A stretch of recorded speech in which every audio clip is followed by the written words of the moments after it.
Odd Westad, in his book, The Global Cold War, makes a compelling case that the Third World was a major player throughout the conflict between the superpowers.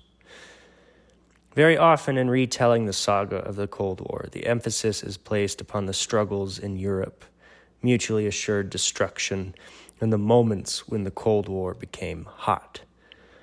Often, little attention is given to the Third World, and if it is given, it is almost exclusively focused upon the times when the major powers directly sent troops.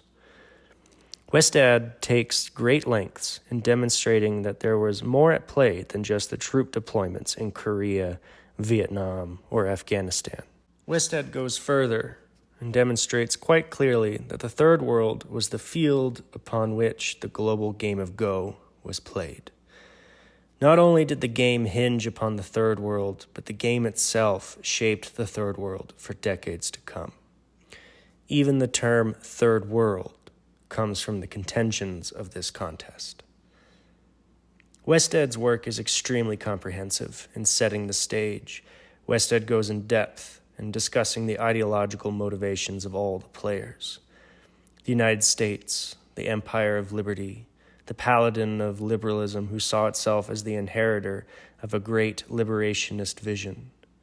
The Soviet Union, the self-avowed incarnation of historical materialism, the vanguard of human liberation. Westad argues that both of these nations and their ideologies were outgrowths of European modernity, children of the Enlightenment at odds with one another, each claiming that the other is a false prophet. While on paper and in rhetoric, these were opposites of one another.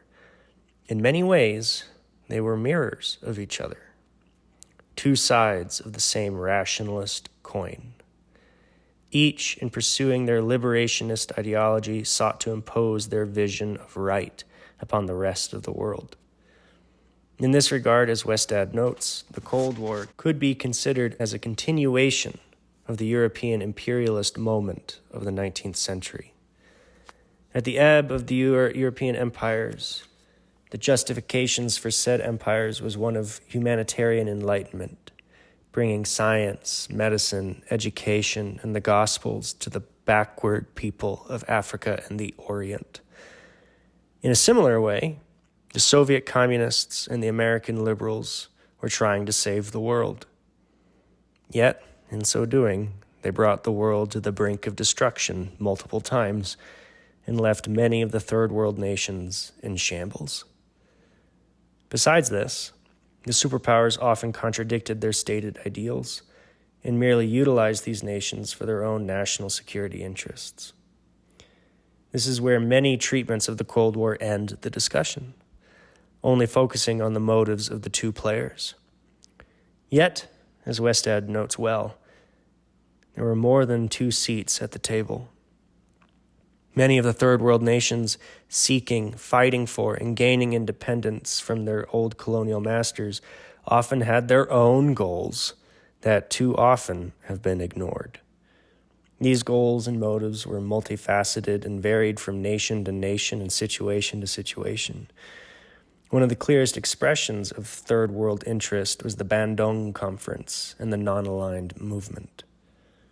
Partly, the goal expressed here was for newly freed nations to maintain their independence in the face of the two universalist ideologies. Many of these leaders saw both Washington and Moscow as the same colonial masters wearing new clothes. Another aspect of this non-aligned movement was a concern that a nuclear war, by its nature, would not only affect those who pushed the button. Whether India, Indonesia, or Yugoslavia liked it, radiation and fallout would not stay neatly in one place. These two factors combined led to a third goal, the expression of a new moral majority that was separate from the Euro-dominated ideologies. The non-aligned movement wanted to posture itself as the moral mediators that represented the interests of most of humanity. Despite this high-minded rhetoric from the Bandung Conference, Westad notes that the, quote, peaceful mediators, unquote, often saw their own credibility lessened particularly when India went to war with its neighbors. Another goal of many third world nations, particularly in Africa, was one of economic development. Having been hamstrung by colonial and mercantilist priorities, the newly independent nations found themselves at the bottom of the economic heap. For many of the new leaders, there was an agonizing desire to improve the fortunes of their nations through economic modernization. The two competing superpowers proved convenient for these goals. By inviting investment and advisors, these new nations could often play Washington and Moscow off each other for their own benefit. With the global game of Go at stake, the superpowers were willing to give money to almost anyone so as to increase their influence.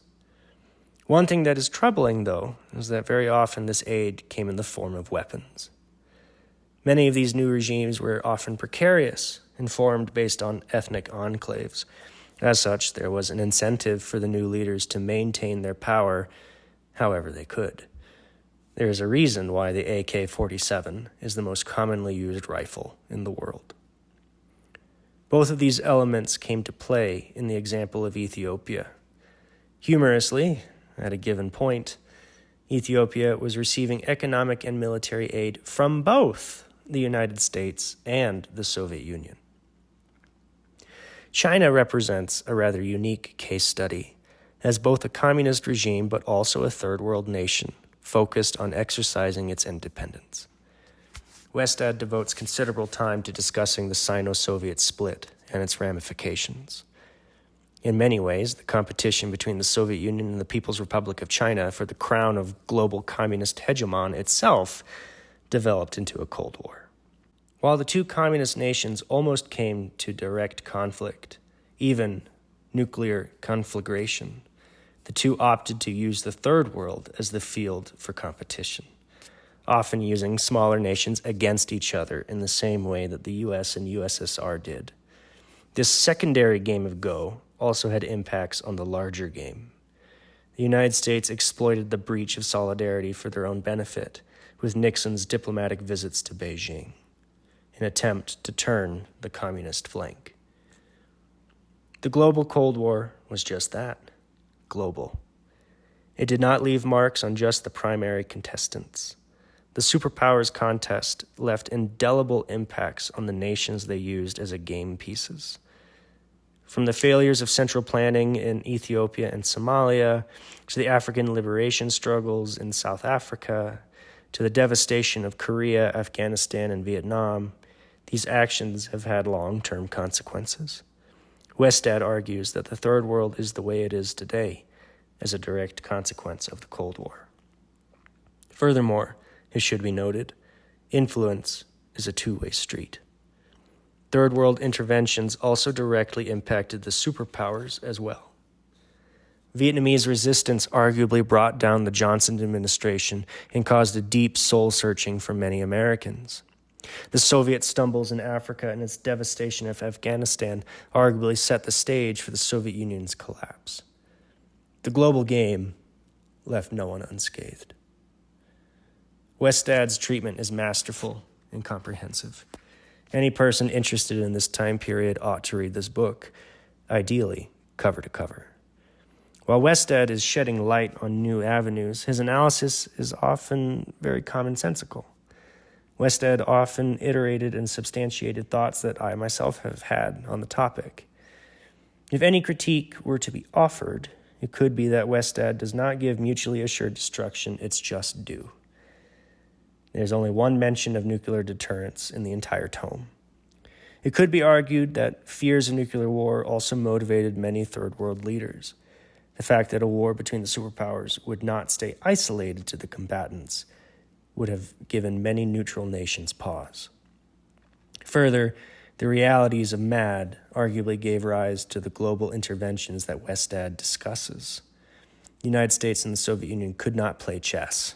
They were required to play Go, lest they both be destroyed. Another critique could be that while Westad does due diligence in defining many of his key terms, he does not give a sufficient definition for what is the third world.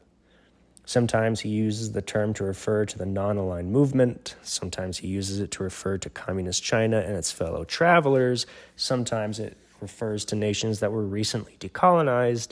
Sometimes he uses it to refer to extremely poor nations. What countries constitute the third world is also variable. On one map, Greece is labeled as a third world nation. These criticisms, however, are minor when compared to the masterful volume Westad has constructed. And overall, Westad has proved his thesis.